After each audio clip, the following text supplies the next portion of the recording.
ఆంధ్రప్రదేశ్లో ప్రభుత్వ ఉద్యోగులు పెన్షన్లకు సంబంధించిన పెండింగ్ బకాయిల చెల్లింపులపై తాజాగా కీలక పరిణామాలు చోటు చేసుకుంటున్నాయి. ముఖ్యంగా పదవీ విరమణ పొందిన ఉద్యోగులకు రావాల్సిన గ్రాట్యుటీ, లీవ్ ఎన్కాష్మెంట్, డిఏ బకాయిల విడుదలలో కొన్ని జిల్లాల్లో పురోగతి కనిపిస్తుంది. అందుతున్న సమాచారం ప్రకారం 2025 డిసెంబర్ వరకు రిటైర్ అయిన చాలామంది ఉద్యోగులకు గ్రాట్యుటీ చెల్లింపులు పూర్తయ్యాయి. అయితే 2026 ఏప్రిల్ వరకు రిటైర్ అయిన వారికి కూడా నిధులు జమ అయ్యాయన్న వార్తలు సోషల్ మీడియాలో వైరల్ అవుతున్నప్పటికీ దీనిపై అధికారికంగా స్పష్టత ఇంకా రాలేదు.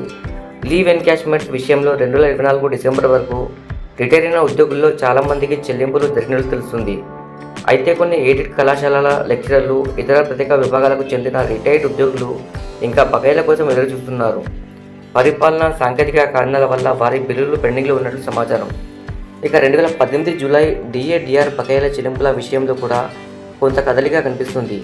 ఇటీవల విశాఖపట్నం జిల్లాలోని కొన్ని ట్రెజరీల పరిధిలో సుమారు 1800 మంది పెన్షనర్ల ఖాతాల్లో బకాయిలు జమైనట్లు సమాచారం.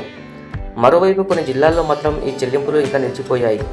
పెండింగ్లో ఉన్న అన్ని బకాయిలను త్వరితగతిన విడుదల చేసి ముఖ్యంగా ఎయిడెడ్ విద్యాసంస్థల రిటైర్డ్ ఉద్యోగులకు న్యాయం చేయాలని పెన్షనర్లు ప్రభుత్వాన్ని కోరుతున్నారు. రాష్ట్ర వ్యాప్తంగా వేలాది మంది విశ్రాంత ఉద్యోగులు తమ హక్కులైన ఆర్థిక ప్రయోజనాల కోసం ఇంకా ఎదురు చూస్తున్నారు.